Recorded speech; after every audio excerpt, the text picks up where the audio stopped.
So here we go. Good evening, everybody. My name's Michelle Allen from Australia, and tonight Richard, Bonell and myself will be hosting yet another one of our webinars. Welcome to everybody from around the world. It's kind of pretty cool. We have such a diverse amount of people from here around the world coming to our webinars.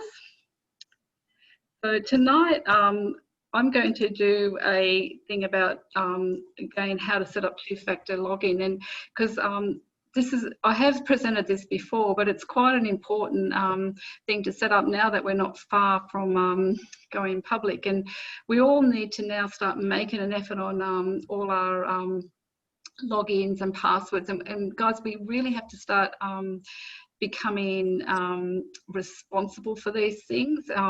It's not like when we start getting our logins, it's not something you can just, retrieve. Some of the logins you won't be able to retrieve. So I really want you to pay attention to what we've got to say and take some of it on and start, getting responsible for your logins, because I know how easy it is not to forget things as well. So the first thing you'll need to do if you haven't got this is download an app called Google Authenticator. Now, I'm sure a lot of you have it, but Google Authenticator is used by a lot of these two-factor logins. And once you have it, it sits on your phone. There's Android or iPhone, and you install it, and you've got it ready to go, and you'll use it for a lot of things. Like, for example, I have an accounting software, Xero, so every time I log in, I have to get my 6-digit password on Google Authenticator. I also get it on my CRU back office login. So there's a lot of software packages that require logins that they use this. Now, this is a really good way. This is a really good way to keep your passwords and your logins secure from, the horrible hackers that go on these days. So to set up two-factor login, go to your profile. Now on there, you'll see this little button called security. So I've just blocked out all my details because we will make this public and you just don't know who's looking at all your details. So you click on this little tab here to get to it. So to access your profile, it's at the top of the menu link, and then you click on that profile, and then you'll get this page, and then you click on security. Michelle, sorry, we can't see your screen. We're seeing you. We can't see your screen. You haven't shared screen. Oh, haven't I? I've got screen sharing. Can anybody? So when you come into, when you click on that tab, you'll get this tab here called Change Email. So this is a really good thing if you need to use, you can put, your email in here to change, or if you want another email to access, it's really good as a backup. I don't have another email in there because my Google email's secure, but that is just something if you need to do that in the future. Oh, I might just go back once. Once you're ready to go into set up your two-factor authentication, you click on this tab here, which is in the same area, so in there. And then you'll come to a screen like this. So I've blacked mine out, but this is an authentication key. So this is the thing that you've really got to keep, and you can't lose this key because support won't be able to help you if you lose it. So if you choose to go down this path, this is the key that you must keep somewhere in, and I'm going to show you a solution for passwords after this, but or a simple solution. And this is something you must make sure you keep. And even if you cut and paste it, put it on a Word document, print it out, and store it somewhere that you know where it is at all times, that's also another good way to keep it. So I'm assuming that you would have your Google Authenticator app. So you would then scan the code, which is there. I'll black that out again. Enable two-factor authentication. So that little code will then be taken up by the Google app, and then it will then give you a 6-digit code which you then put into that. So it will go to your mobile phone, and then it will and then whatever, you know, whatever 6-digit is, you can put it in there. And that's an example of how they look in the Authenticator. Now that number will change every time you need to log in and change your login, and that's part of how you keep it safe. So that little thing is a great, and it will also have where it's from. So like I've got about 6 on mine, so it will tell you which you know, number you need to put in. So that's really important. So I recommend that everybody sets up 2-factor authentication, especially now that we're going to go public, and you know, we need to really secure our back-end office, especially people with loads of CRU and money in there, like units. Like you really need to protect your accounts and start getting responsible for this stuff. Now, another simple thing that I do is, I know with all the passwords we have these days in the world, like they just go on and on and on, and you physically cannot remember every single thing. So we all have a Gmail. So what comes with Gmail is this Google Docs. Google Docs is an electronic form of Microsoft Word. It acts and feels like Microsoft Word, so you can just type things into it. And what I do is, for my things, because you can access this from a mobile or a PC, or if you were on holidays and you don't have any devices, you could go into a public computer and log onto your Google account, and then you can still access these docs. So what I recommend to do is create a page, and it will look like this. So when you go into Google Docs, it'll be like a Word document like that, and put your logins in, but don't, for God's sake, go your bank's name and then your username and password. Put it in coded words, like you might have my fun account, right? So that does, if the hacker got it, they wouldn't know what that meant. So give it a code, or you could even break it up. So you might have my fun account, and then put the username and password, like the password first and the username second. So that's really an important thing to do. Now this document you can fill with all your logins, but create your own way in hiding what it really is, if that makes sense. And that way you won't lose your logins, and you won't have them everywhere, or you won't have to be resetting your password. And this will be available on your phone, on your laptop, on your iPad, or anything like that, at all times. I can see you yawning, Richard. So this kind of thing is something that I really recommend everybody starts taking control of their logins and passwords, and making that effort. You know, if you feel that you lose things, or you you know, can't store things, create something like this and print it out. And put the piece of paper somewhere where you're not going to lose it, like in a book, or, you know, somewhere where, you know, if you were to have a house break in, they wouldn't be able to understand what they meant if they found this bit of paper. Like, you know, come up with something creative. If you've got a safe, that's even better. But you guys, we really need to take control of our logins and passwords from this point, especially when we are public and we get our public key for our wallets, because support, if you choose not to store it on the company, you will not be able to retrieve it. And there are many stories on the internet about people that have had Bitcoins, millions of Bitcoins, and have lost them because they've lost their key for their wallet. So make that effort tonight. Start tomorrow, and start planning how you can start, you know, getting some kind of organisation of your passwords and logins.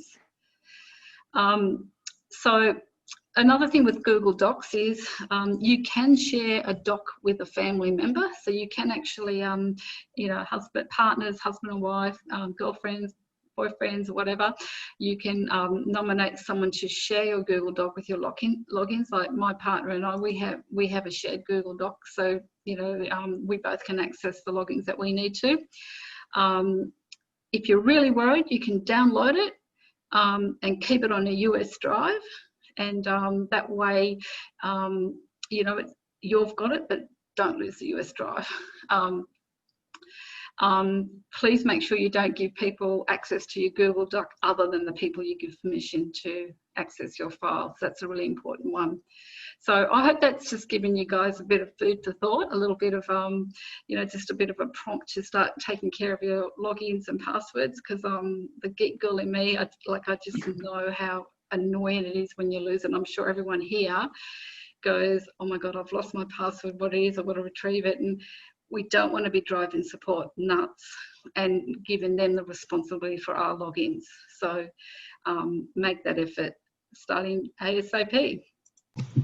So now I'm going to hand it over to Richard, and I'm going to stop sharing my screen. A lot of paperwork. Thank you, Michelle, for giving me a lot of paperwork to do, because I've got a big problem with passwords. You're right. Everybody wants passwords, so I'm going to have to get into that. Okay, tonight we're going to go probably a little bit slowly than what we normally do, because we've got to get clear up a few little things, and hopefully at the end of our session, and we have a little question and answer session, people will feel that they understand what's going on, because it is super, super exciting.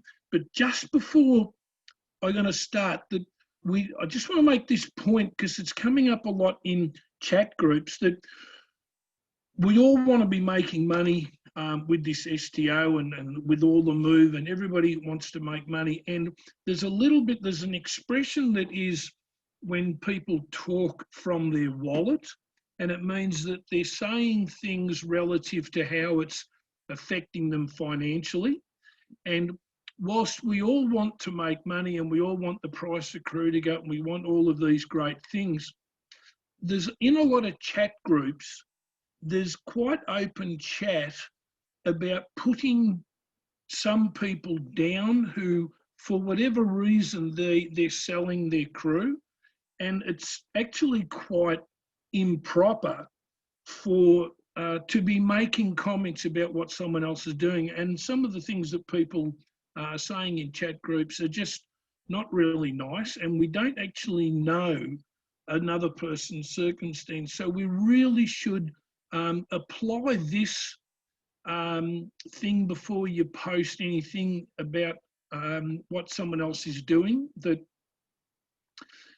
just before you post something, just, is it true? Is what you're going to post, is it helpful? Is it inspiring? Is it necessary? And is it kind? And probably if it isn't one of those things, if one of those, you know, it's going to not comply with all of those things, probably don't post it, because we don't know what everybody's circumstance is. And we just don't want other people reading comments that we're making and saying, you know, just sometimes some sort of nasty things about people. So, having said that, let's get into the very, very exciting stuff that we're going to talk about tonight, because this is one of the opening scenes from the movie The Big Short, and I think it's very, very apt to what we're going to talk about, because what this says is it ain't what you don't know that gets us into trouble. It's what we know for sure that just isn't so. And one of the things that is floating around at the moment, there's a lot of thoughts about, and people are saying things with a great deal of confidence in what they're saying, but some of the things that are getting said are just not right. And so what we're going to do, Michelle and I have had the opportunity to speak to some person in the company and be able to ask very, very direct questions and make sure we got very, very direct answers to those questions. We spent a couple of sessions and a long time going through the things that seem to be creating some confusion at the moment with people, and just get very, very direct answers to questions. And this is the basis of this webinar. And it's kind of like, I sort of like it, it's a bit like a jigsaw puzzle that's been put together where, you know, people are putting little bits that Armand's has said somewhere, and Mila has said, or Maria said, or they've picked up something in a webinar made by somewhere. They've put all these bits and pieces together, and sometimes the pieces haven't fit, and so they've been forcing pieces together to make some kind of picture. So what we're going to do is we're pulling things apart and getting back to the bits that we actually do know fit, and then we'll go forward from there, and hopefully we'll come up with a better picture of where we are, and a better understanding of what's going to happen in the next little while. One of the biggest things that we really do need to get our heads around is this thing about private placements, that this is the filing type that the company have undertaken as we move into this next stage of what we're doing, and to absolutely fully understand exactly what is involved in this filing called a private placement, and how strictly it needs to be observed. That we're moving into a phase where we're going from being the private club that we used to be, and we're now going to present ourselves to the world, and we need to do that knowing what is expected when we do present ourselves to the world. So with our little analogy of the jigsaw, what we do know, and we can start from this, is that we have locked and unlocked CRU. And basically, a locked CRU, it's gifted with an EIP, it's given as a bonus. It's asset-backed with certain terms and conditions applying. It earns dividends. Same thing with terms and conditions, loyalty bonuses. Where applicable, VIP bonuses. We know that it can't be sold, and it's held in our back office. Now, Unlocked CRU has the exact same attributes and characteristics as Locked CRU. The difference is, though, that we're able to buy and sell it on an internal exchange. So that gives us, I think, a pretty fair overview of the situation of our CRU point at the moment. Then we come to this thing called blockchain, and to a lot of people it's a daunting thing, but it's shown here in this picture, this pink. This is what's called our blockchain. Now, ours has been built on protocols of the EOS system.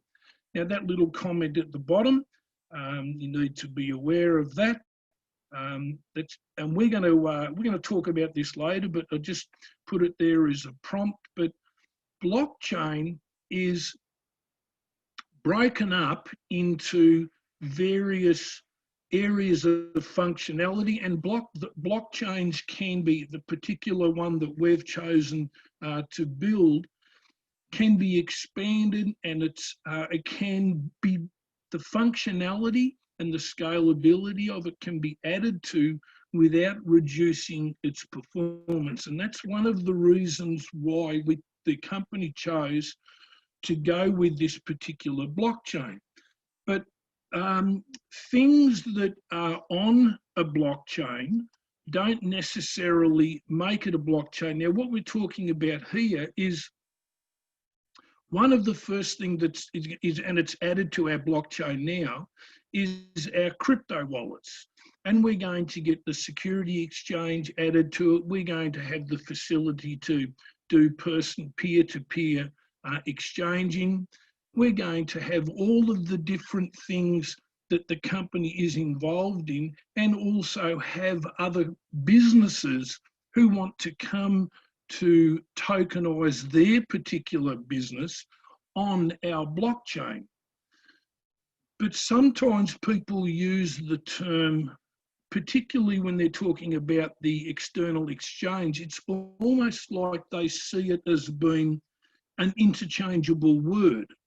And it's not an interchangeable word. Our external exchange is on our blockchain, but our blockchain is not just our security, our external exchange. Our blockchain has many, many smart contracts that develop into many, many different businesses and functions. The external exchange is just one of them. The external exchange that is a blockchain is very similar, like Bitcoin. That's a single purpose exchange straight blockchain. But you can't do all of these other things like what you can do with Ethereum, where they have all of these smart contracts developed and all of these other functions can be used. Now, we looked at going down that path with Ethereum, but it was decided that it simply wasn't a fast enough process for us to use, and so we built our own. So I'm just going to go through this process once more, that we start off with the blockchain. It is able to be broken up into all of the facets that we want it to be broken up into. It can be added to without diminishing its performance, but blockchain is not a security exchange. The security exchange is part of our blockchain, and that's going to become very important when Armand has been talking about locking up our CRU.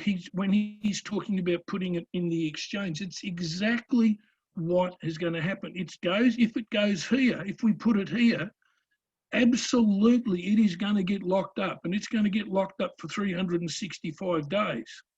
But you can also put CRU here. Now, if it's here, it's not on the exchange. It's in blockchain, and like Maria talks about, you can sell it, you can exchange it, you can sell it if it's here. But like Armand's is talking about, you can't sell it if it's here. It's locked up. This is a totally different part of our blockchain to what this is, to what this is, to what all of these are. And the rules that apply to this don't necessarily, or they don't totally apply to any other part of our blockchain. So that's one of the areas that people are saying, and you can read it in groups where they are using the term exchange and blockchain as if they are interchangeable, and they aren't. They're quite different. So what happens is we have right now, we have things in our back office, and our CRU is there, and our details are there. They're getting moved to blockchain now, where a crypto wallet is going to be set up that is going to house our details.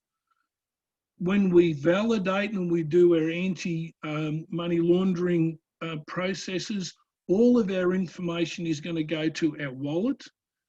We then will assess from there what we're going to do with it, as to move it to the exchange, particularly a CRU, or whether we're going to hold some so we can do a person-to-person trading, exchanging with it.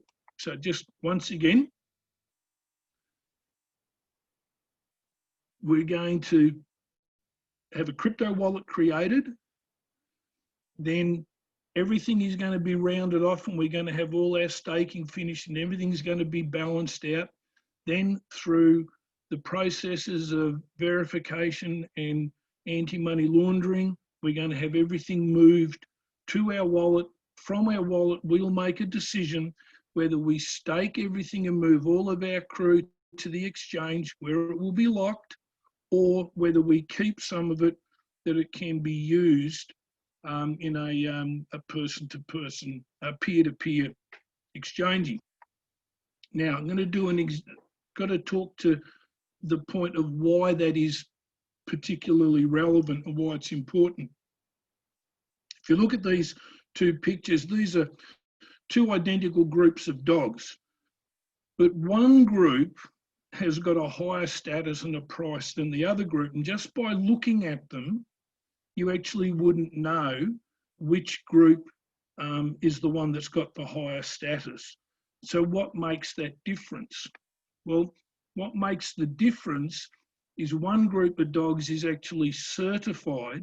In this case, they're certified as a pedigree, and the certification is given by an authority that is deemed to be established well enough to be such an authority. Now, in this case, of this example, it's the American Kennel Club, and they have been deemed to have the correct capacities to be able to issue a pedigree certificate.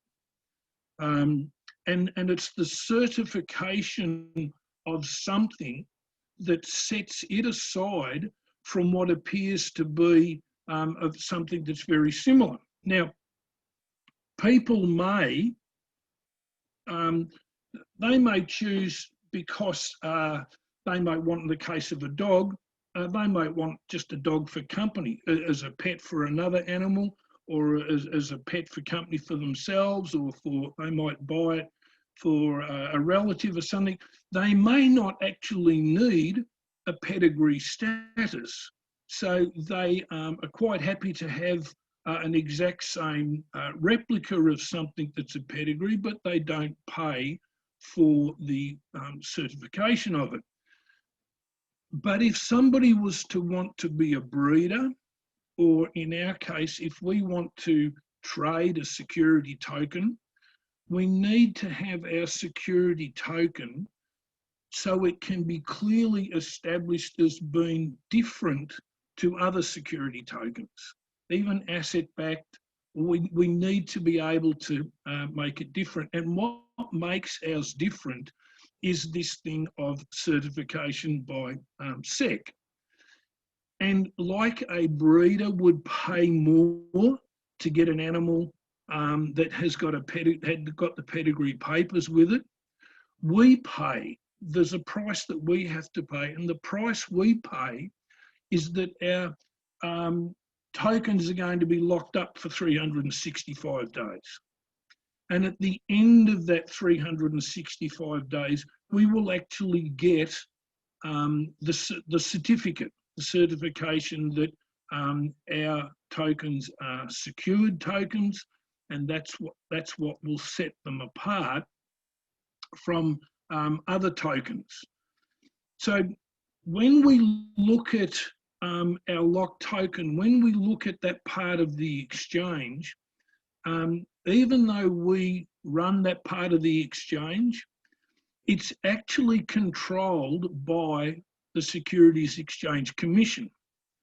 And we actually don't have any say in what those regulations are. We just simply say yes when they tell us what the regulations are. We simply have got to go along with them. And these are principally, if we're going to, for the sake of a discussion, say this is going to be our pedigree token, there is reporting things that we have to do, there's paperwork that we have to do, but the bit that you and I are going to see more than anything else is the fact that we're going to have them locked up for 365 days.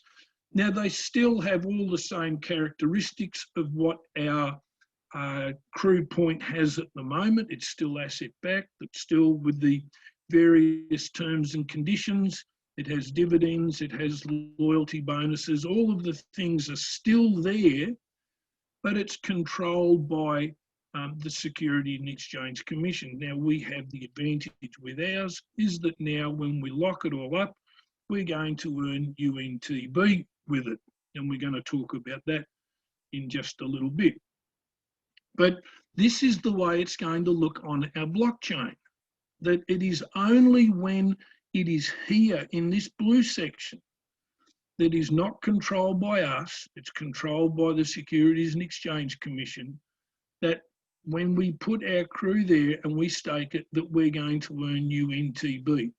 Here we can buy and we can sell some, so we can get some, but here is the only place where it's going to be earned passively, for us doing no more than just staking it.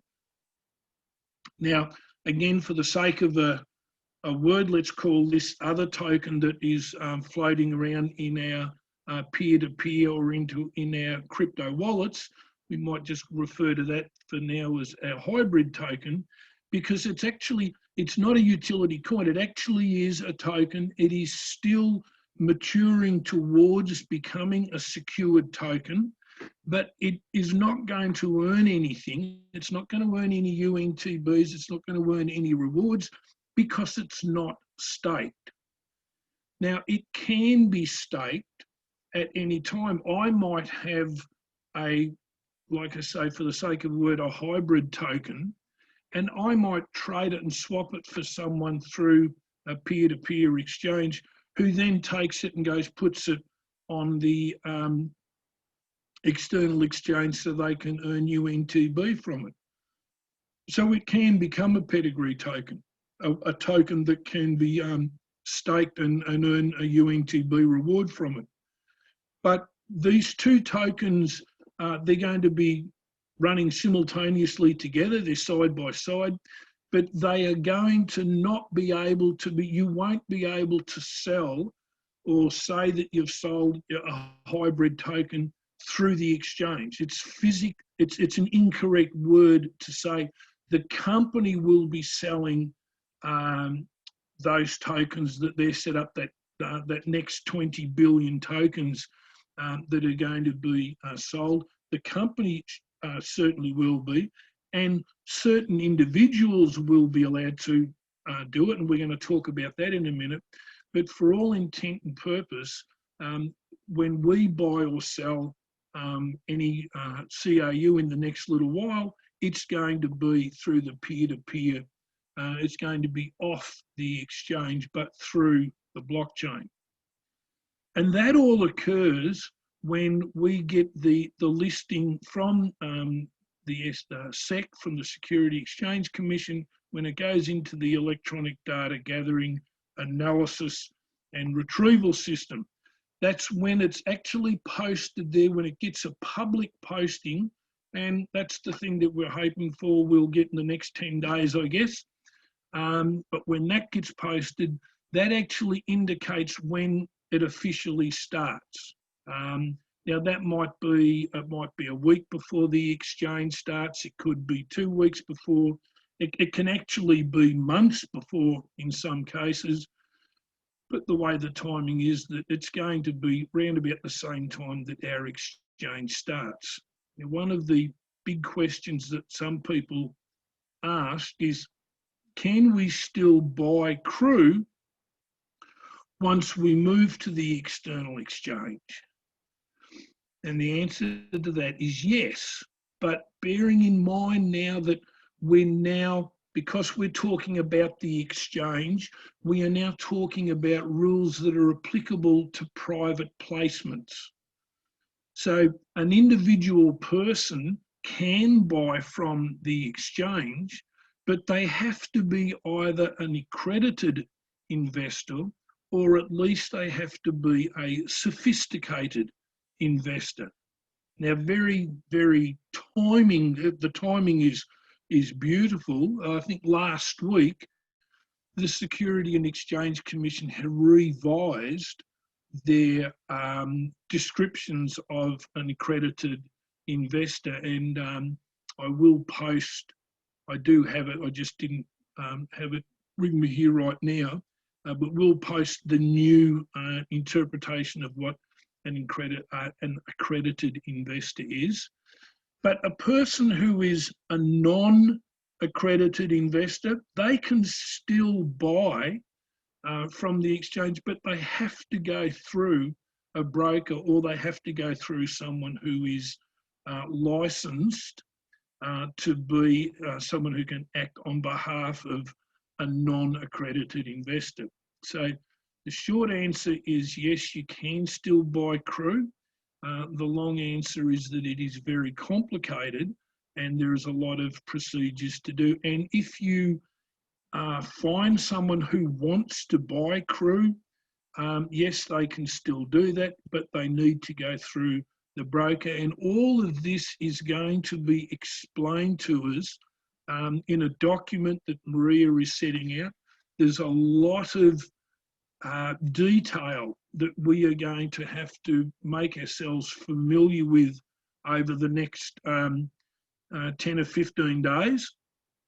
And apparently Maria's going to deliver it to us in bits, so we have a chance. How did she describe it? So it can marinate in our minds while as she gets it. If she gave it to us all in one go, she feels it would just be too much to absorb. So we need to be watching certainly our back offices almost from a daily perspective as we start to get this information that is really vital to knowing how we're going to handle. Are we going to stake everything? Are we going to leave a little bit behind? How are we going to handle UNTB as far as how it complements CRU? Another question that is often asked, you see it often in the chat groups, is can we promote CRU once we move to the external exchange?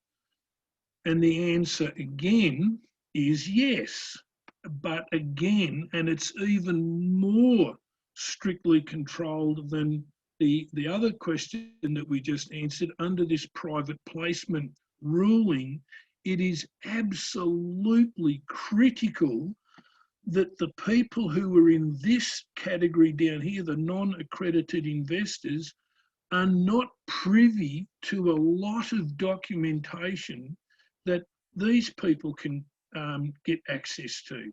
You cannot post any information about a secured token under the listing of a private placement in public social media. You won't be able to put it on your Facebook page. Welcome to the world. Ooh, the CRU's moved to security token. You can't do that. You can't put it anywhere where a non-accredited investor can stumble across it. And the Security and Exchange Commission are very, very rigid in their scrutiny of this particular aspect, because they allow companies who have taken up the option of a private placement to be able to do an exchange without supplying the Securities and Exchange Commission with an enormous amount of paperwork and documentation. Because they allow that, they very religiously and strictly monitor who that company can actually talk to. Now, the company can go and direct correspondence to an accredited investor or to a sophisticated investor. It's not a problem. You can promote to those people. But it has to be done in such a way that only those people get the information. And it is truly something that the Securities and Exchange Commission, because they extend to the company latitudes in not requiring the regulatory paperwork that would need to be submitted for an open exchange, they make sure that companies don't do a runaround and sort of sidestep the regulations and still promote to the public. So I know Maria and Armands and Andre Harato have been very adamant about this procedure, that once this thing gets listed in Edgar, that we just are not going to be able to even to promote it in social media. Even the much awaited white paper, there's aspects of that physically are just not allowed by SEC to be publicly released. There is some very general information that we will be able to receive, but a lot of the specifics of what makes up the offer that the company is putting to investors as we move on to the exchange are never going to be made public because they're not allowed to be. Oops, sorry, went one too far.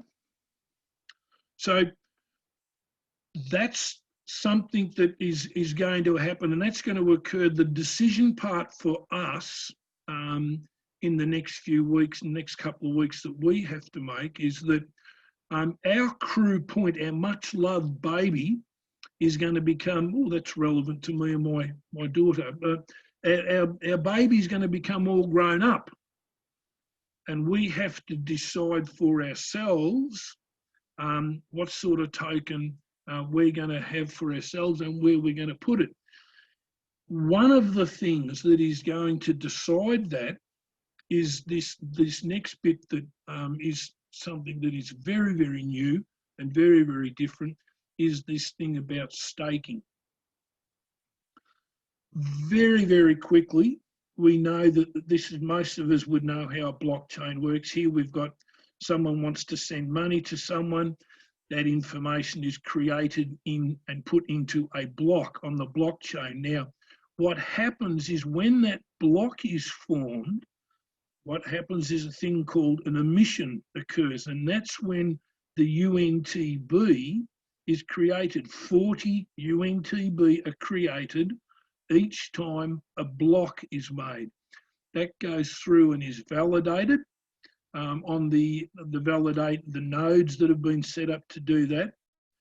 And when that occurs, that's when those 40 UNTB are then divided up and split. Now, 5% of the UNTB that are created when this emission occurs, 5% goes to pay those that do the validation, and the other 95% are going to go to all of the people who have put their staked CRU on the exchange.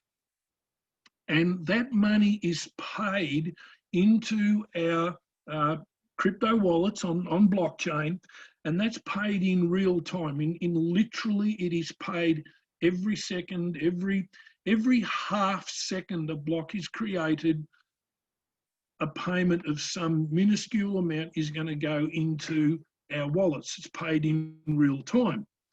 Instantly the money hits our wallet, it is liquid. It can be sold straight away. Now, Maria made a mention, I think it was, she was saying that there's no point in refreshing your back office. You know, maybe do it every 5, I think it might have been 10 minutes, she said that, because that's when you'll actually see the number of UNTB growing if you give it enough time. Now, our staking as we know it, we're going back to our jigsaw, breaking it back to the bits that we know. This was we had different months that we could stake for, and each month had its own interest rate. And that's the way we've understood staking up until this moment. But as of September 30th, it all ends. All of that time frame and the tranching of different levels and all the theories all the strategies that we've come up with all come to an end. And the company is going to wrap them all up, terminate them all on the 1st of October. They're going to do a settling of the account, pay everybody out. So in our back offices, all of the CRU and all the interest that has been earned from our CRU is going to be returned to our accounts, ready for us to move on the 2nd of April. Now, it is important that, just in case anybody has missed it, the company have offered to do an extremely generous thing in the month of September. And that is that if whatever CRU you stake in the month of September, even if it's on the 28th or the 29th of September, if you nominate it for a 24-month period, the company will settle the account and pay out the full 2.5%.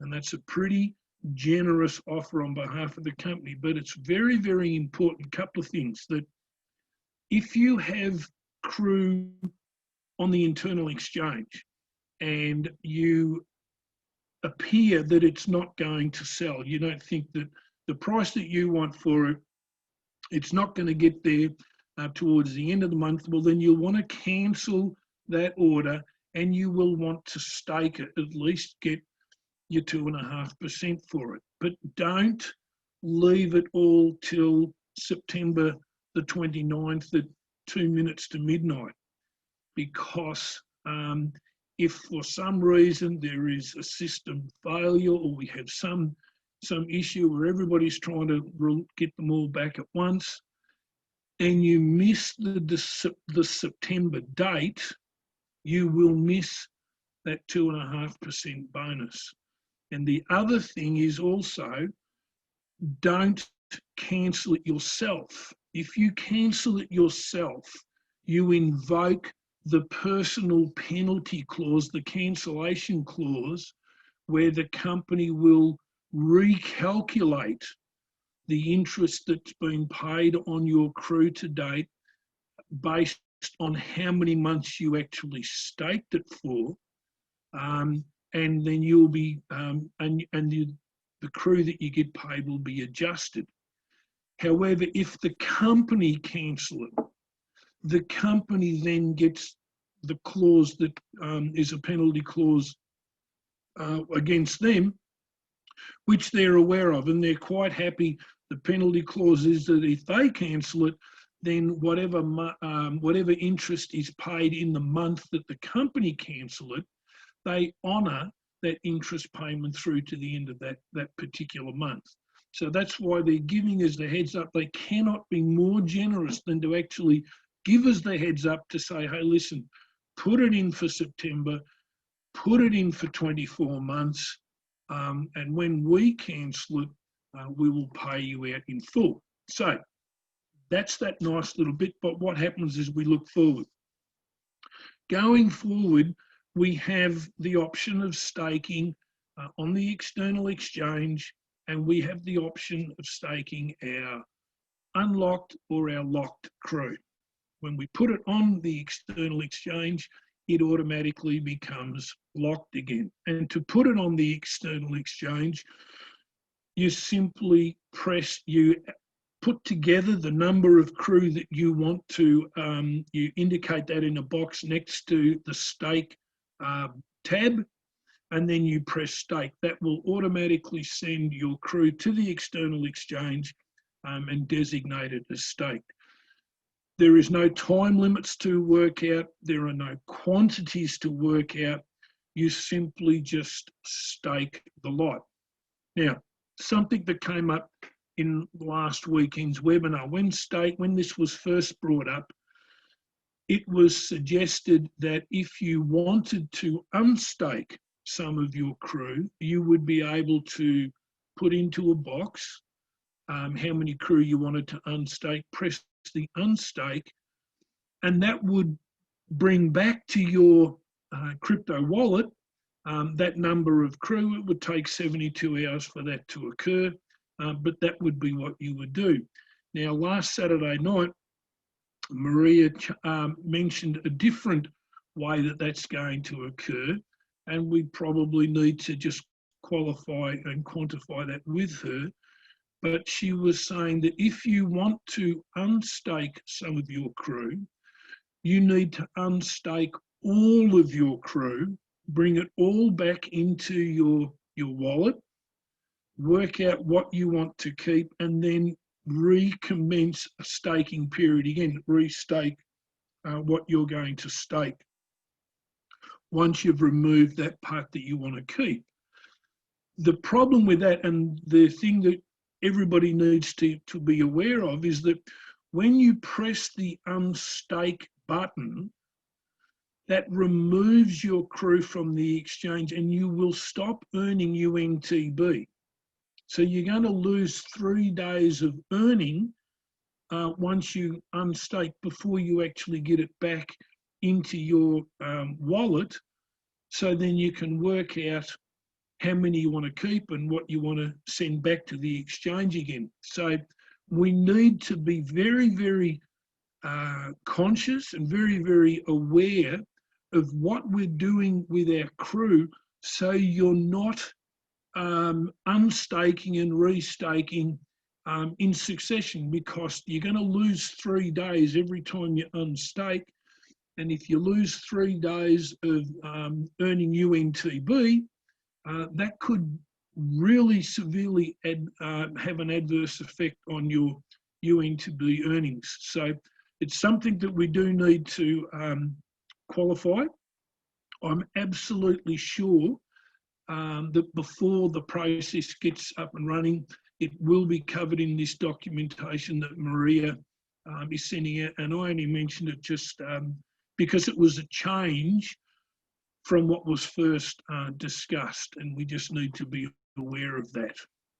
Particularly because if you are keeping your eye on the price of CRU because you actually want to take some back when CRU gets to a certain price because there's something you want to buy, you need to watch that as it gets closer and closer, and then you need to see whether or not a better option might be to see if there's someone that you can go to the peer-to-peer section on blockchain and do an exchange there, rather than actually cancelling and unstaking your CRU. But again, follow the guidelines that we're going to get at the end of the month. I'm sure we will get, we will absolutely know it, we'll get a full, complete process of understanding. Just so, but now to sort of look into the dollars and cents of what's going to happen with UNTB. We know, as I said before, that 5% go to validators and 95% go to all of the people who have staked CRU. So here we're looking at each of these blocks has 40 UNTB attached to each one. And I just thought I'd give you a little example of what, this is how fast these blocks are going to be created. Now, Maria was saying that in the early days, they will go even faster because the blockchain is not going to be up to speed, and these blocks are going to be created this fast. And this is what's going to go on 24 hours a day, 7 days a week. So there's going to be a lot of UNTB created. Now the equation, we all pretty, I think everybody knows this equation by now, but it's just in case there's someone who hasn't seen it. There is going to be initially 40 UNTB rewarded for 1,000 tokens staked. This is the belief that in broad terms, this is what we can be looking at. Now, we know that over time, through the process of halving, that's going to drop. But the offset to that drop is that the price of UNTB will be going up as that dropping off occurs. So just for the sake of going through an exercise, if somebody had 100,000 staked tokens, divide that by 1,000, obviously we have 100 groups of staked tokens. Now each group, sorry, that should be 100, not 10, will receive 40 UNTB, and so we've got 4,000 UNTB. That's monetised at the moment, when UNTB is released, it's going to be a value of 1 cent. So that's going to have a monetised value if you go through that whole exercise of $40. Now that might not seem a huge amount of money, but look at it down the track. Now Maria gave an example of what she felt was when this our U-Gain promotion gets traction, and she talked about what it could be with 1 million merchants, and it was staying, you know, it was $3.50 per UNTB. But if you just look at this example here, just to give you an idea of how much value is in UNTB. Soon we get to the stage where it's 3 months and the U-gain thing has been working for the 3 months, and the UNTB is now at $1.50. UNTB is paying at $37 a thousand instead of the 40. We've come down a little bit. But if you work through this exercise, it means that you would now be earning 5,550 US dollars, because that's what 3,750 UNTB is. Hang on, have I done that? Yep, that's right. And it jumps up in a huge, it's staggering, the jump up that it takes. And the important thing of understanding this is when you come to stake CRU, it's a matter of knowing how to balance what you can do with your UNTB and how, and we need to, you'll read that and you'll get an understanding of how the UNTB is going to circulate and its value in the tokenomics document that we're going to be given in the next week to 10 days. Maybe it'll be a little bit longer than 10 days, but it will certainly be in our hands well and truly before we have to make our final decisions in the beginning part of October as to what we're going to stake and what we may choose to keep on hand. But the UNTB potentially has got enormous financial rewards to it, because remember right at the beginning of this, we talked about how we've got no commission on our blockchain. That's significant to people who want to use our blockchain. They are going to need UNTB to access our blockchain, and many people will come and do that. Now, this is just a quick little thing about halving. Our tokenomics document is going to describe the process, because our UNTB is going to be rolled out over 10 years. So obviously we're not going to be able to maintain that 40 UNTB per block. That's going to diminish over time, and our tokenomics document is going to describe that and the reward process. Now, we're sort of getting close to the end of this, and I just wanted to leave this as a thought, because this is, when I took this the other day, this is from CoinMarketCap, and I just want to go through a little exercise of mathematics that what's circled is actually the value of all of the cryptocurrencies and the crypto tokens, or the instruments that were held on CoinMarketCap that particular day. And the figure next to it is what was traded in 24 hours, in a 24-hour period. So if you go into this little graph of a little chart of maths, you'll see that there was 320 billion dollars worth of cryptos were held in the total cap. 171 billion changed hands in the 24 hours, but that meant 161 billion, they did nothing with. The owners of those did nothing with it. It just was sitting there. And the thing that I'd like everybody to consider, because I think it's huge, is imagine when those $161 billion worth of owners start to hear about a security token that, when it's sitting in CoinMarketCap, which is where we're going to end up being, when it's just sitting there, it's actually earning money. It's actually earning UNTBs by the minute. It's actually earning, and once a month it gets paid a loyalty bonus whilst that's still getting paid, and another time in the month it gets paid a dividend. And they're looking at their token, or they're looking at their coin, which is only returning them a value when it goes up to a level that's high enough for them to sell.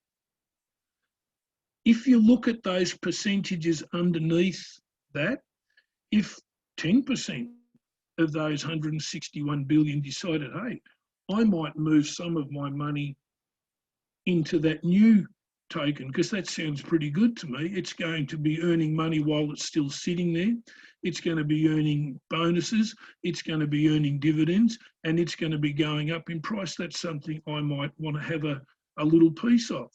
Well, that's $16 billion comes across to us.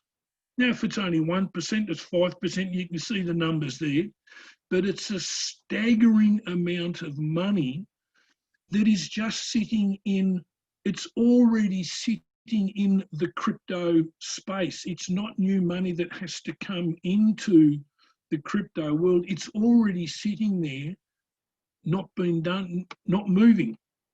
And it's just something that I think is worth looking at, that there is a massive big market. And that's not even talking about other investments of all of the other things that we could do. That's just what's already sitting in the crypto market. So, as we wrap up, it is important that we take action. We all of what we've talked about, the earning of UNTBs, all of the things that we do, none of it's going to happen if we don't do things. We've got to do what Andre Harato encourages us to do. Have a budget, know what monies we need each month, know what we need to plan for. We need to then go and do, once the opportunity comes to do our verification and our anti-money laundering regulations, we need to actually go do them. We need to pull coins off the internal exchange if we have. We need to stake things in this month if we're going to stake them for 24 months. We know that we have to, the gap that we have to jump over, there is uncertainty to it. Absolutely. No one's denying that we're not going to be jumping over something that's somewhat uncertain. But what we do need to do is we need to take action. Okay. And with that, Michelle, I am done. We can now go and have question and answers. Can everybody thank Richard? Like, wow, like I'm just sitting here going, oh my God, there's so much to learn, and listen, I'm going to have to re-listen to this, the recording.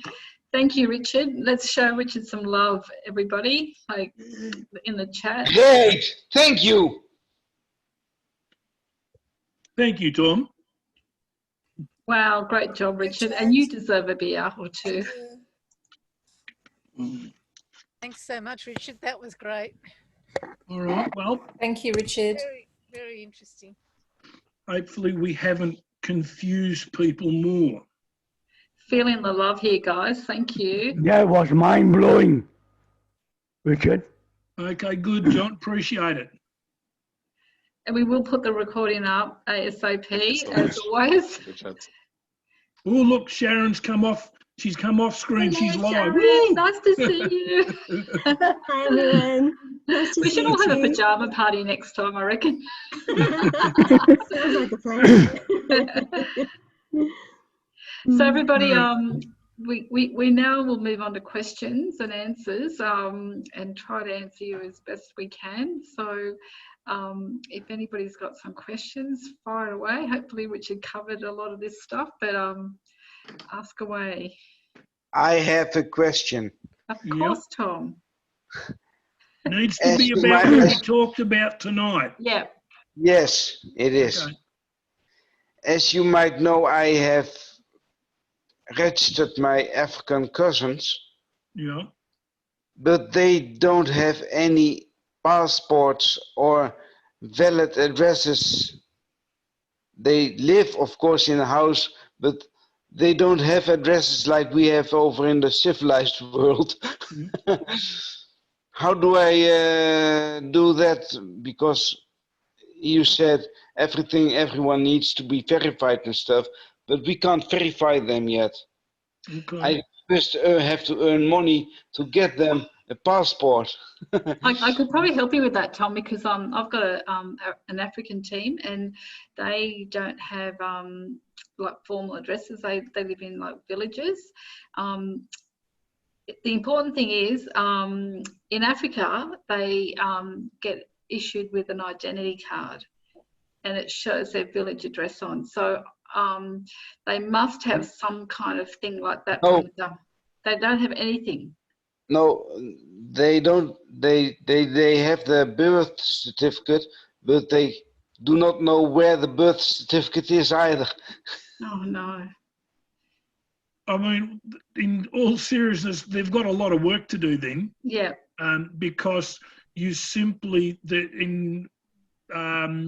from the regulations that the company now have to work under, and they're not.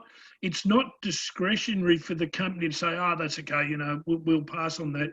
The company has got to document all of what they've got to do back to the Securities Exchange Commission, and they are going to have to be able to be identified. They absolutely are going to have to, and if that means they've got to go somehow get a birth certificate, they are going to have to get it, because it's really, really serious with all of what's going on in the world.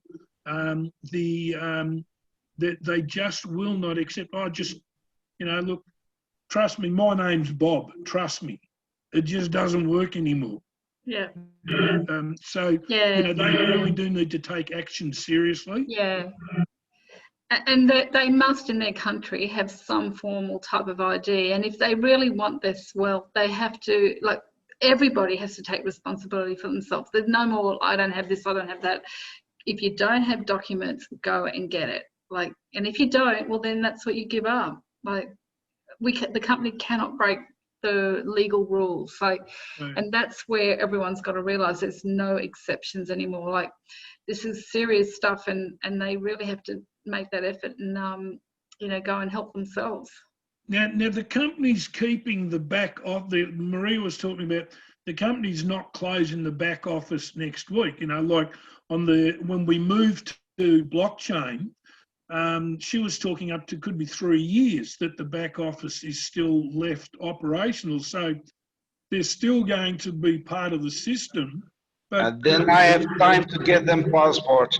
You've got it just means that they're just not going to be earning what the potential they could do. I mean, you know, they could have been getting passports for the last 2 years, Tom, but you know, it's you can't get Money. to the point where I'm only being mean to you, but you can't get to the line, with the lines being drawn, and then say, oh shit, I'm going to do something about it. You know, like, you've got to have done it. You know, there's back, you know, ages ago. So they haven't done it. That's fine. If it's going to take 6 months, it's going to take 6 months. But if they start now, it'll be ready for them in April next year. If they start in December, it's going to be July next year. The sooner they start, even getting their paperwork together, you know, the quicker it'll happen for them. I will tell them. Yeah. Thank you. I've got a question from Nancy, Richard. What is the use of having unstaked CRU after the external exchange? It's really hard to look. It's really hard to give a reason. I mean, when I'm going through it, thinking to myself, well, you just stake everything, because if UNTB and you actually work out the maths on UNTB, and it's almost like you think, gee, I wonder if they've actually made a mistake in the calculations, because the numbers jump up staggeringly fast, you know. And Maria, I mean, even if it jumps up to like 10 cents, the return on UNTB is huge. Now, okay, the return is once you've sold it, it's gone. It's not like you're going to be earning like the interest that you get or the dividends that you get on CRU. So it's going to go. So, but that's where you need to have like a budget and know that if you get 5,000 UNTB in a month, but you only need 1,700, well, only sell 1,700. Don't just say, oh, I got 5,000, I'll sell 5,000, because the chances are you'll waste, that money will just get wasted somewhere. Yep. And you'll never get those UNT back. You'll never get them. Now, you can, yes, you can buy them, but we're going to get them for nothing for staking. If you blow them, you're going to have to go buy them back for $1 off me. I'll sell them to you for $1, but you know, it's, you know, you just, it's so important. All these things that and Armands was talking, remember Michelle, he was talking to us a little while ago about the thing that him and Andre worry about is nobody's been taking time to go through the back office and learn the lessons that are there in our back offices. And that they're going to get to this stage where they're given all this money and it's just going to go, it's just going to blow, it's going to go. And the biggest fear that they have is that there's going to be all of these people, they're going to be rich for 5 minutes and it's just going to be gone. And we've had years of exposure to some really good information that we could have accessed at any time and learned. And now we're really down to the pointy end of know how much money you need each month and know where you're going to get it from. And if you can hang on to CRU, if you can hang on to UNTBs. But the short answer to, there you go, I've given a long answer again, haven't I? She only asked a very simple question and I haven't shut up yet. I really don't know. I mean, because I think UNTB could possibly grow faster in the short term than what CRU may grow. And I would be reluctant to ever get rid of CRU. It would really have to be a really big issue because you put that CRU on the exchange, it's earning you UNTBs. I would be really encourage people as best I can to really put a very, very high price on getting rid of your CRU. I mean, I will at some stage. I've got a thing in mind and I need CRU to get to $40. And the moment it gets to $40, bang, I'm going to buy this thing that I want. But that's because I've budgeted for it. It's been in my plan. It's part of my strategy of what I want to do. But you do need to have a plan. I bet you it's a jet plane or something, or even a Ferrari or something crazy like that. Just don't make it up as you go because you're fair income. There's so much money, just you know, and it's a month away. It's 6 weeks away. It's huge. I've got another question, Richard. I don't see how external exchange P2P will be done. Can you clarify, please? Okay. Short answer or long answer? Short, because I've got a few questions. Okay. It's done through a smart contract. It's actually done through a smart contract. I think, Mitchell, you stopped people's video. Pardon? What was that? Because I cannot start my video. I think might be you have done some press button. We cannot see or show our video. I haven't changed anything or prevented anyone. I sent you a message also for the same. Okay. Can you see me? I can see you, Michelle. Yeah, I can see you, Richard, and I can see Sharon and everybody. I don't know, mate. Yeah. I don't touch buttons when I'm doing these things because Michelle tells me off. I only mute people. I never touch their videos. No, it says you cannot start your video because host has stopped it. I don't know who the host. Okay, you keep talking. You answer that question, and I'll try and work out. Okay. No, it's done through a smart contract. It's part of. It's separate to the exchange. It's got nothing to do with the exchange. It's a totally independent part of the blockchain that will be operating. And it will be fully explained. I know for a fact Maria is going to tell us exactly how it works. That's one of the first pieces of information we're going to be getting.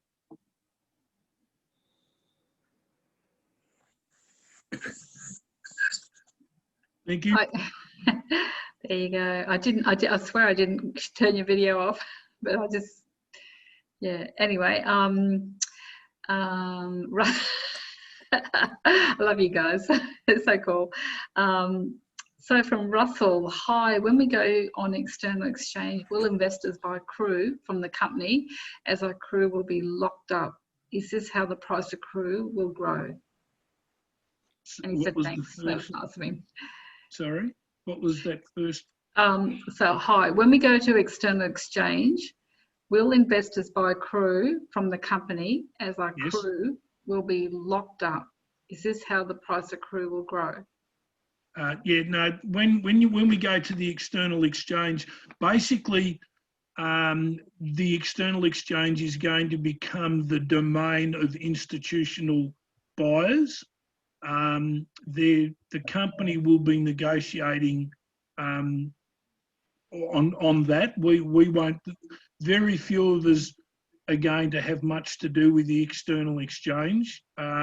We might buy and sell some UNTB because we can do that. That if you trade your UNT, if you exchange your UNTB off the exchange, you take on the responsibility of the exchange for yourself. So if you swap your UNTB for someone and they don't pay you for it, that's your bad luck. You've just done you've done your day. So that's not something the company get involved in. If you do it through the exchange, the person is verified before he can operate on the exchange. The exchange actually does the transfer, not you. And that's the same with selling your CRU when you go person to person. If it all goes south on you, you're not protected by the exchange rules. So you just need to be aware that it's you're trading in your own responsibilities. So with your UNTB, you can do that through the exchange. You can do it person to person, or you can do it amongst yourselves, crypto wallet to crypto wallet. That's all fine. And if you're all friends and mates, there's not going to be an issue. But I wouldn't be doing it with a stranger. If if someone contacts you out of the blue and says, "Oh, look, send me this and I'll send you all this money," tell them to send the money first. But don't exchange anything for a promise. The value of CRU is going to go up as the portfolio increases in value. That's the thing that is going to link the value of CRU is going to be, first of all, scarcity, which is going to be relevant all the way through, but the value of the portfolio is going to be more relevant to the price of CRU. What's going to be relevant to the price of UNTB is the access, how many people want to get on our blockchain. And it's quite possible, because the company at one stage were going to tie the price of UNTB kind of loosely to the price of CRU. They decided about a month ago to let them both ride their own path. UNTB is totally going to be determined, the price of UNTB is totally going to be determined by how many people want it, how many people are going to hang on to it, how scarce it's going to get, and how many people want it. And that's going to have absolutely nothing to do with what's happening on the CRU side of things. They're going to be operated quite separately, and there's two, then they're quite different. The determinants of price are quite different. It is actually conceivable that in the very short term, that the price of UNTB could actually get higher than the price of CRU. Because as one is growing at the pace it's growing at, you think long term, the value of the portfolio will far outgrow the use of that need for blockchain space and things like that. So in the long term, the CRU price will always grow faster and go longer and further than the UNTB will. But in the short term, as there becomes this massive rush that is hoped that people will do to get onto the blockchain, it could be a different story in the short term. Okay, I've got a question from Brandon, but that's not really for us to answer. It's a support question, so I'm sorry, I might skip that one. Richard, I got one question. Yep. If I understood you correctly, when we stake it for 365 days, they become what you call a pedigree token. And if I leave some of them out and not unstaked, they are not pedigreed, right? What's the Okay. Pedigree tokens, my word for a staked. If you take your, if you unstake, you won't get paid your UNTB. The token itself will still be going through its 365-day maturing process, but you won't be getting paid any UNTB for it.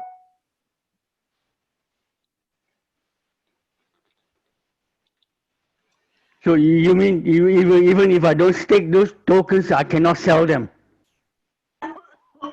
No, you can sell on, your unlocked CRU that is in your back office, you can sell them through the peer-to-peer smart contract part of the blockchain. Yes, you can do that. But you won't be able to do that through the exchange. It's a totally different, and that's going to be explained. Maria's going to explain how we do that in the document that she's releasing before the end of this month. So I guess from our perspective, it's best to stake everything and let it go through the 365 days maturing period. Well, And even after the 365 days, you can still stake. You can stake for as long as the company is happy to take staking. It's locking that you can't do. We're going to lock for 365 days, but we're going to stake. You will be able to probably stake longer than 365 days, but you will be locking for 365 days.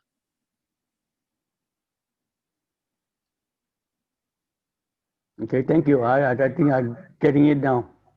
No, I mean, if I haven't made that clear, just I can say it another way. They're two different things. Locking and staking are two different things, and so we have to, if we put our CRU on the exchange, it has to be locked. That's not a company rule, that's a SEC rule. For it to become, ultimately, for all of our CRU to become secured tokens, but we can stake. Staking is a means of creating scarcity, and we can be staking. The theory of staking can carry on 10 or 15 years. You can be staking for a long time. You know, there's no time frame that says we've got to stop staking at the end of 365 days. The company can continue staking for as long as, well, for as long as they're rewarding UNTBs, which is the next 10 years, there's a fair chance that we're going to be staking for the next 10 years. Okay, so can I give you another question, Richard? So, Yeah. I'll just go one for Mark, because I know he's put this in the chat, and I want to try and get some of these chat questions. So So after staking, when we receive UNTB, it means we need to sell it on external exchange to monetize the value of UNTB. Or company can buy it from us too. My question is it certainty to convert those UNTB into cash, basically? Okay. We can convert them into cash. Yeah, you can, UNTB can be converted to cash, to USDU, to Bitcoin, to Ethereum. It can be, UNTB can be traded in any of the cryptos that are going to be traded on our exchange or for cash.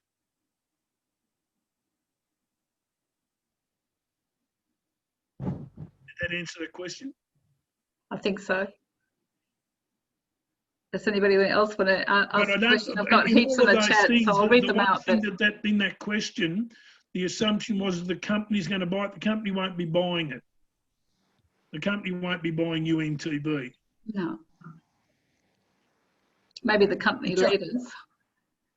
I have a question, like say in a broader manner. I just want to ask, like say, if company is saying, like say, all our CRUs would be unblocked at the external exchange, then we have to stake it for another 365 days. This is what exactly that you mean to say into it? The whole conversation that we had? Okay. Or is it something different?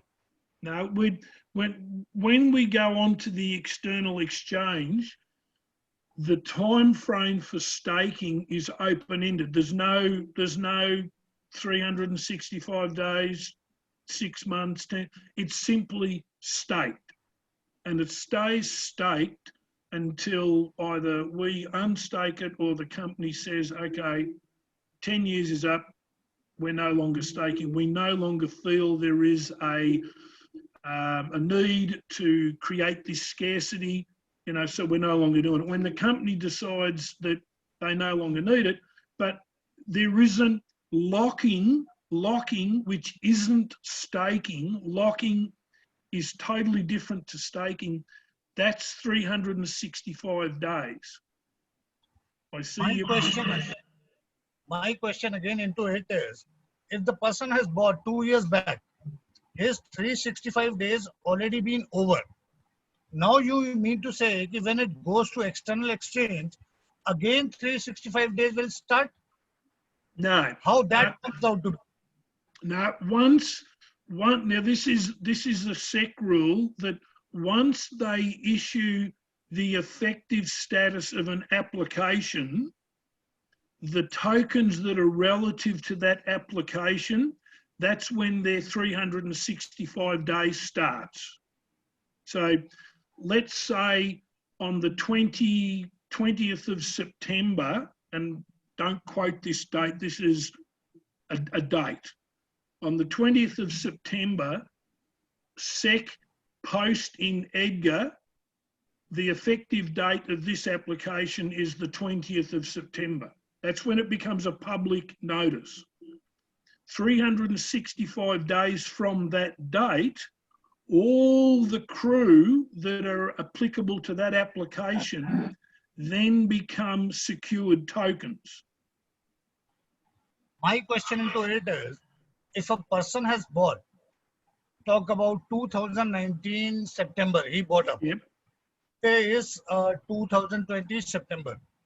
His already 365 days are over. Yeah, no, forget that. No, the company's staking time is irrelevant.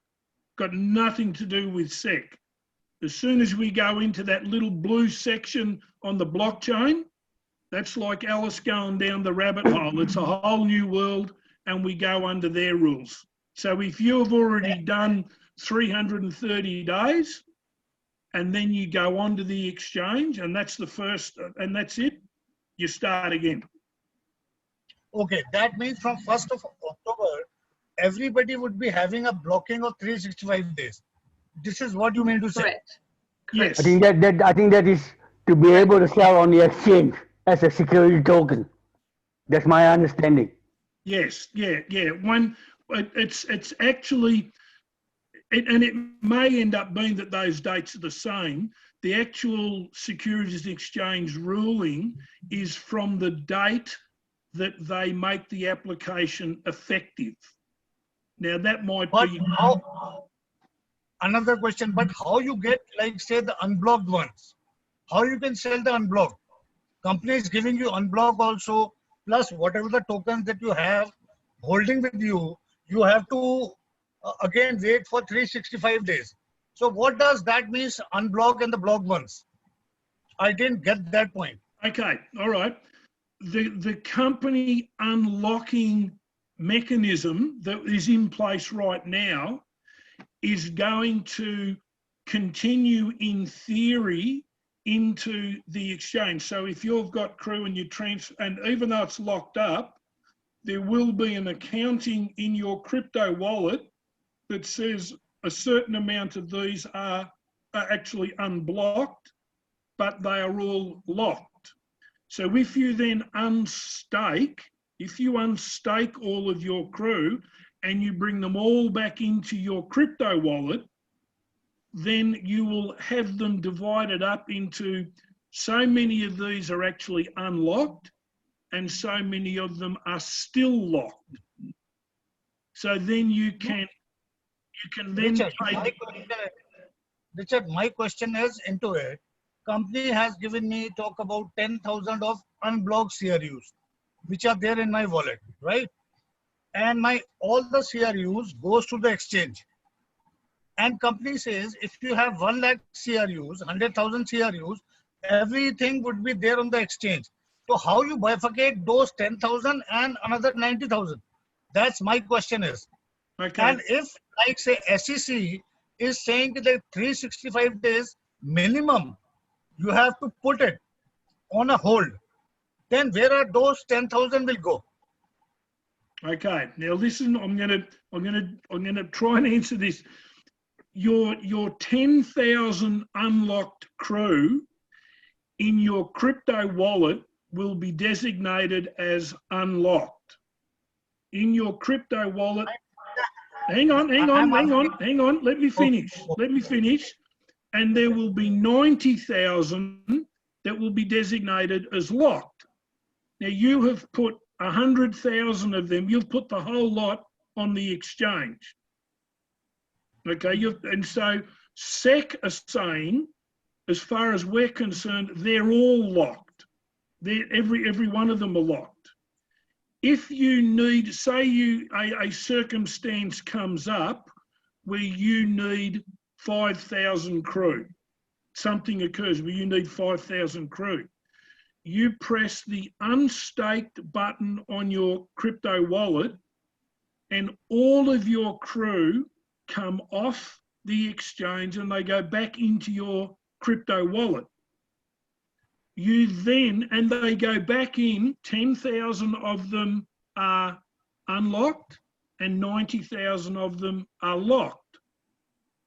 Then you can sell the 10,000 that are unlocked. You cannot sell the 90,000 that are still locked. My question, Richard, is 10,000 I am having unlocked, 90,000 I am having locked.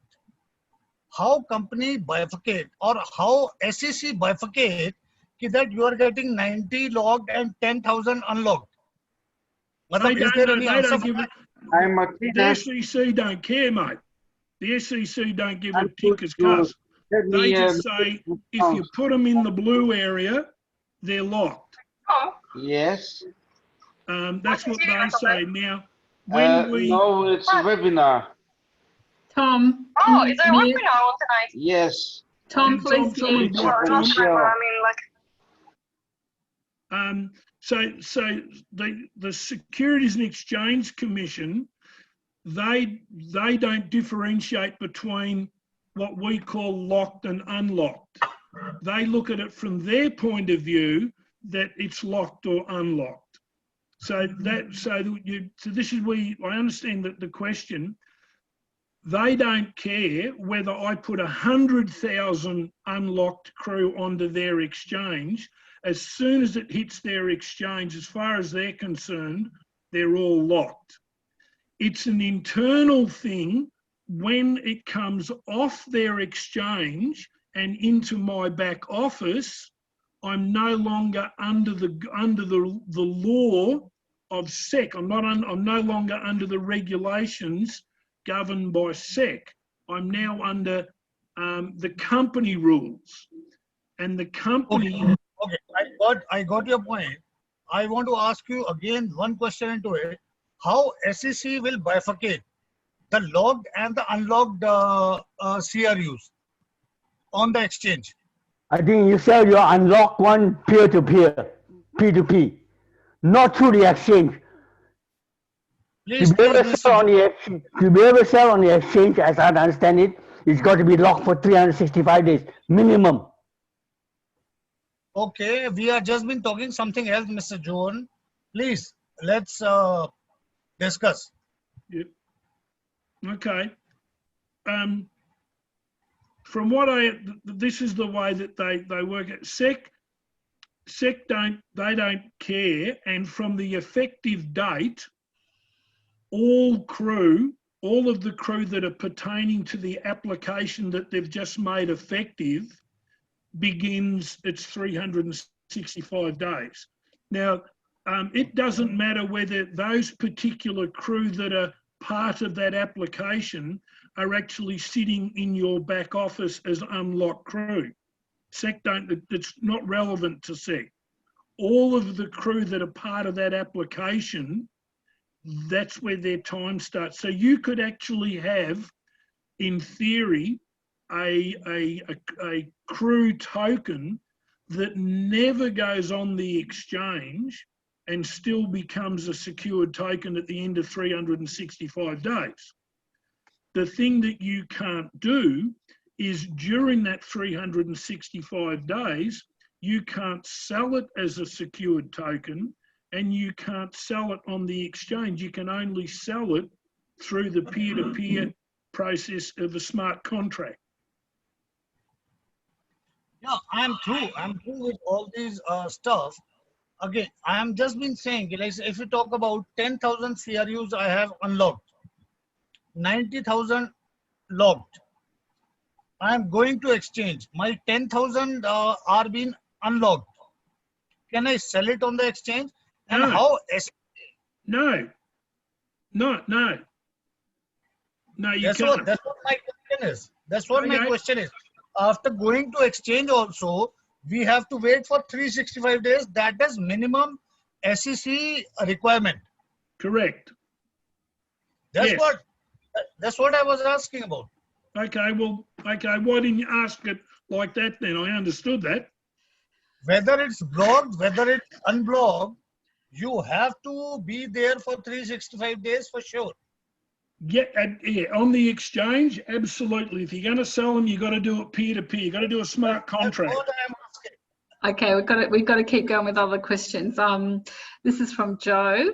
How is the company going to promote CRU to holders of other cryptocurrencies in the general public? I could probably answer that. So the company has employed a pretty big marketing company, and they will be, at the moment, they would be doing all their strategies, and that would be kept very, very private and confidential. So we won't be privy to any of those strategies they'd be working at now, but I can assure you the marketing company that they've hired would be going pretty hard and working out some pretty cool strategies. And the part of that comment was in the general public.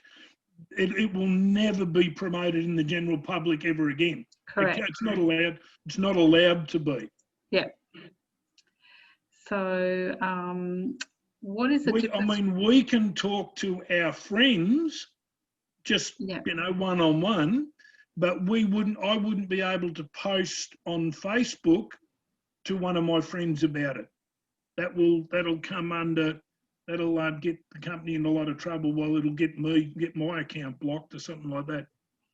So John Coos put a question in, what is the difference between unstated tokens versus those that were staked for 365 days? I think we just kind of covered that in the last slot. Do you think, Richard? Yes, you have. Yeah. I understood it better now. Oh, good. I can answer that one. Pranoy, CRU will be accrued by the minute, in real time. It's accrued in real time. How are we going? Yep, so from Sylvester, is anyone going to be able to sell UNTB or only accredited investors will be allowed? So, yep, that's been answered too. Yep, everybody can sell UNTB. UNTB being a utility coin, it's not under the jurisdiction of SEC. So from Ovi, is it compulsory we must sell UNTB as we get it, or store it if we like? You can store it or you can sell it. That's going to be your decision. Store it. I'd store it. If you can afford to store it, yeah. Store it. Yeah. Only you can make your own plan up to make it happen for what you want. I think UNTB value should be higher than CRU. Yeah, I think it might for a little while. Who knows? That's something that we have to let the market determine. Yeah. Well, I mean, I think like this pandemic stuff is affecting the ability of the CRU price to accelerate and grow, but I don't think it's going to affect the ability of the desire of people to want to get onto blockchain and get things up and running. You know, particularly all of those merchants that do get involved in the Ugain thing. If you go through what Ugain is, that's an insane program to get involved in. But for people to get involved in it, they've got to be on our blockchain, and to get onto our blockchain, they have to have UNTB. So this is from Mike. When you release 20 billion CRU, will public be buying CRU or UNTB? Okay, the public, as we would understand the public, are not going to be privy to the release. It's only going to be promoted to accredited or sophisticated investors. The public, as in mum and dad, Johnny come late, and I'm not being disrespectful to anybody, the public are just not going to get told about it. They're not allowed to be told about it. So we've got another question from Wayne. So to be crystal clear, when you stake before the end of September, this period will be for 12 months. On the 1st of October, you will receive 2.5 for that. No, if you stake for 24 months, you will receive 2.5%. So that's really important, guys. And if you've got unlocked CRU, I would say to you, stake it now so you don't, right at the end, there could be a lot of server traffic. And as Richard pointed out earlier, you may miss out. So don't leave it to the last minute to stake. Do it now if you've got released, even if it's small parcels. Like I've got like about 30 different staking parcels in mine. So I just keep staking them as they pay out. I put bang another for 24 months. So just keep staking. Okay, how are we going? Does anybody else want, like, rather than type it, so like unmute yourself? Hi, John. Hey, John. Hey. How are you? All right. Fantastic meeting, first of all. Thanks to you both. Thank you. Just a quick question, Richard. As regards SEC, there's no restrictions at all with regard to the unlocked. So, for example, if someone's got 100,000 unlocked tokens now, would that be sold on the, first of all, they don't go onto the external on that button, so they remain unlocked. Yep. Does that 100,000 sold on the internal exchange rather than the external exchange? No, first of all? okay. The internal exchange as we know it will pretty much wind down and cease to exist. It'll get sold peer-to-peer. It'll be sold as a smart contract. It can be sold to the public, but it'll be sold peer-to-peer rather than through the exchange. Okay. So you and I, John, you and I could do a deal peer-to-peer, we could do it that way, but and I could do it with my next door neighbour peer-to-peer. But if it goes through the exchange, it's a totally different process. Okay. So what happens in terms of the internal exchange and the external?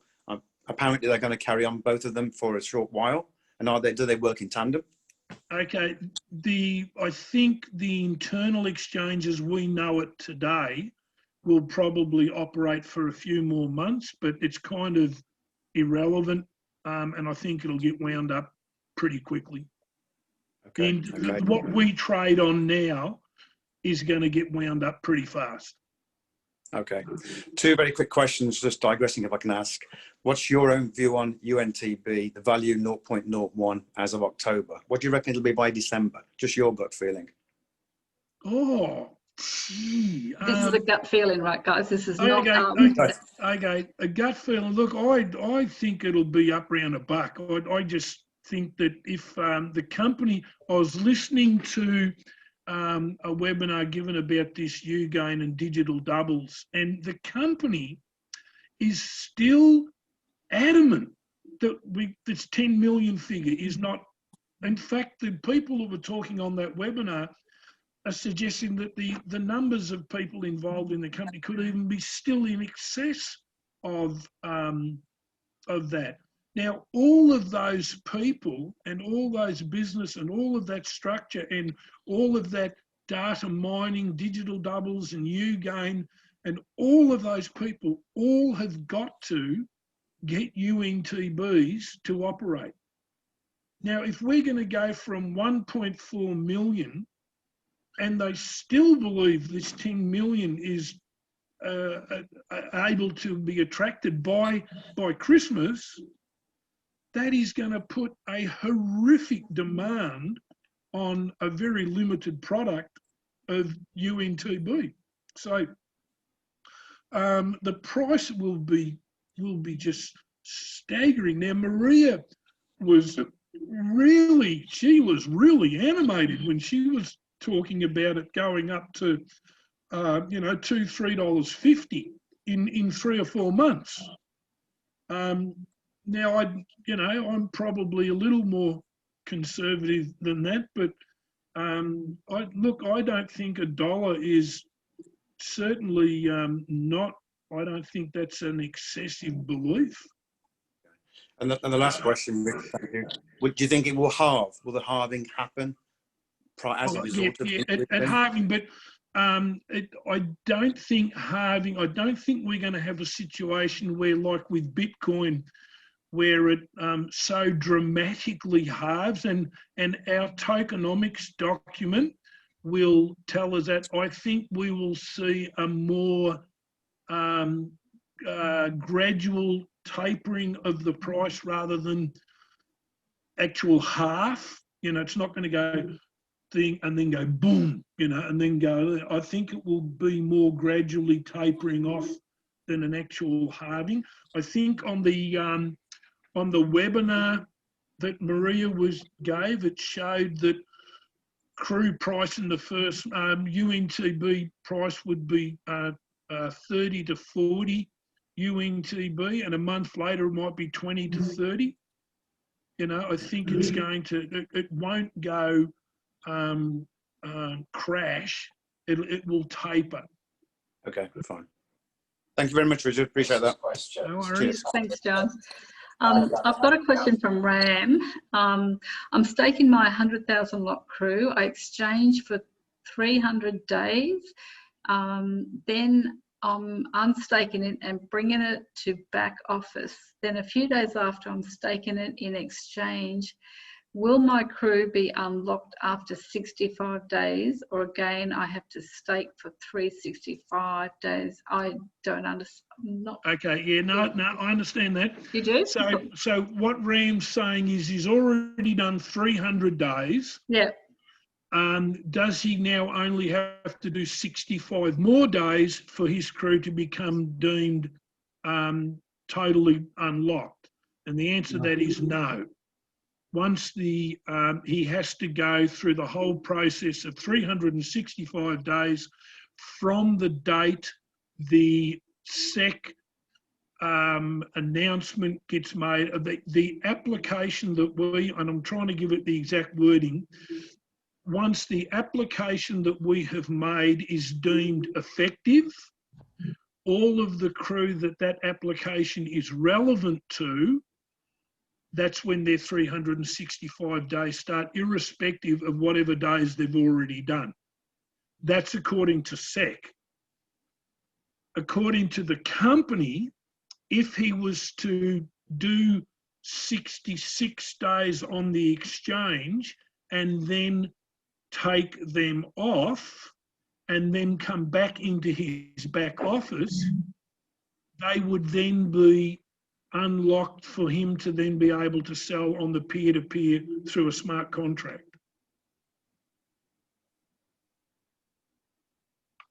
Okay. I've got a question from John Koo. Andre has mentioned a few closed meetings he thinks will be about $1 very quickly, and Maria thinks it will get to $3. Andre always under promises and over deliver. Yeah, I agree. I think he does. I totally agree. He does under promises and over deliver, and I think we've got. Richard and I are not going to make any bold statements of what the price will be, but we definitely think we have a lot to look forward to. So hang on to that.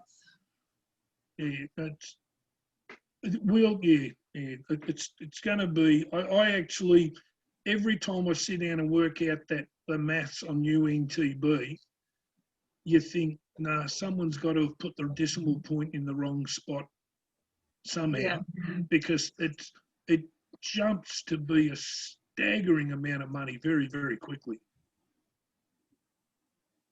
And I 100% agree with you, Dwayne. It will be mind-blowing in 6 to 8 months. Like, gosh, we are such cool. Like, we actually believed in a vision. And for those of us that came in early, we believed in a vision and we actioned it.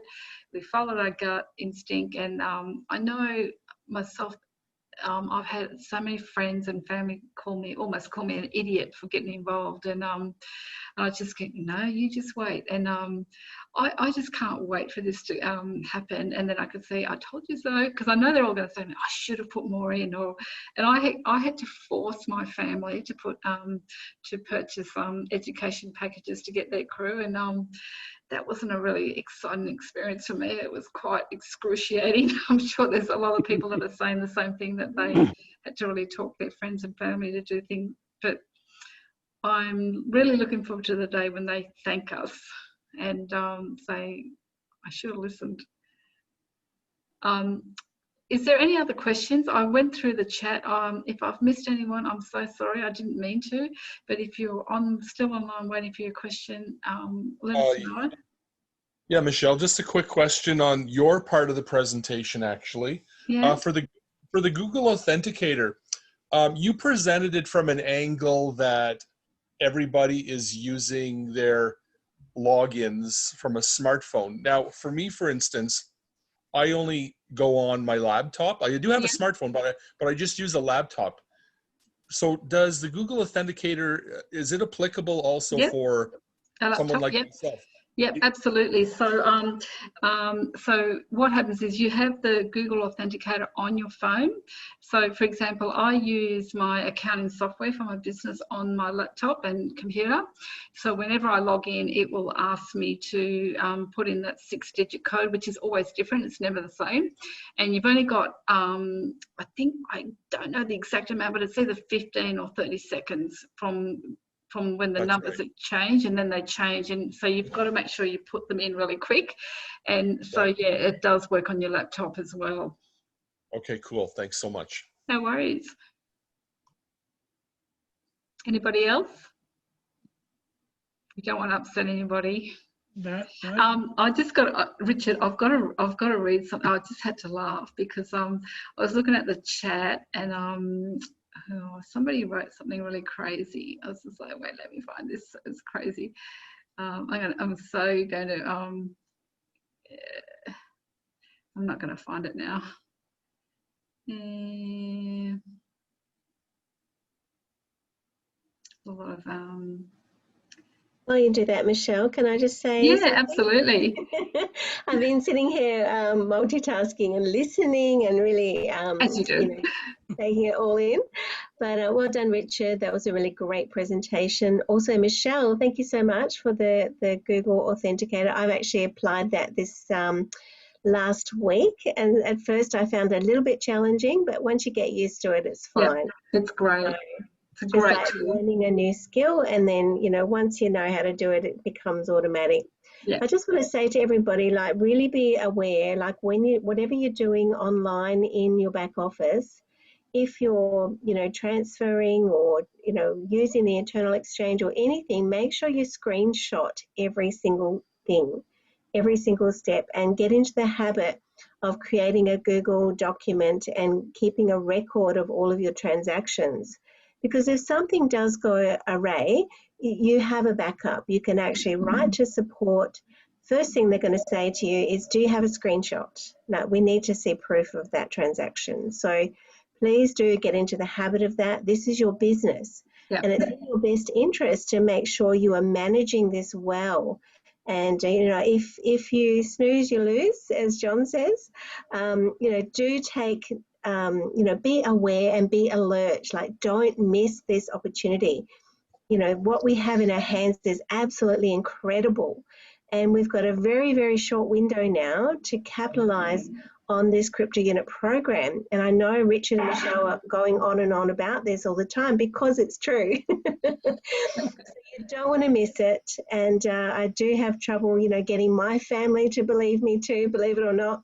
There may be I may have a huge network, but, they still doubt. The people still err on the side of caution. So go easy on your family, pay it forward and give it to them anyway, and they'll thank you later. Like, if you're doing well, you're making money in the business, just share and help others. That's the best way. That's what I did with my family. I just bought them their education packages, and they still tell me that it's going to fail, and I just think, oh, I'm not going to listen to this. But I'm so going to give you up, Bruce Stewart, because I saw a message in the chat. This is Richard and I don't mind a joke. We love it, but he's put, Richard has a big gut. Like, you are so gone now. We are coming for you, Bruce. Love it, you guys.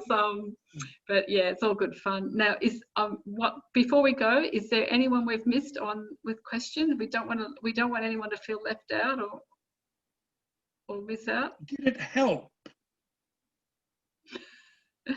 I think we've done well. I think we can call it. So all right. Thank you, everybody. And a big thank you to Richard. I think his presentation was outstanding tonight. I know, because I'm a graphics person, I can see the amount of time he would have put in that presentation together and all the research. And I know Richard is always researching and checking things and learning things. So, how lucky are we to have Richard on our side and just give it a I really like working with Richard. He's such a cool dude. Yes. And he's so humble, isn't he? He's so humble. And he drinks beer. Have you got your beer with you, Richard? Okay. Thank See you, you later. everyone. Thanks, Good night. everybody. Thank you for joining us. We love your support. And of course, if you want to learn more, join our Telegram group. And, we're always there answering questions and supporting everybody. And we just want you to see everybody as successful as they can be. When Maria releases that end of month document, we'll probably do another webinar going through that document, just sort of answering any questions that people may have with any of the nitty-gritties on the things that come up in it. All right. Okay. Okay. Bye, everybody. Fantastic. Great night. Thank you. Thanks. Good night.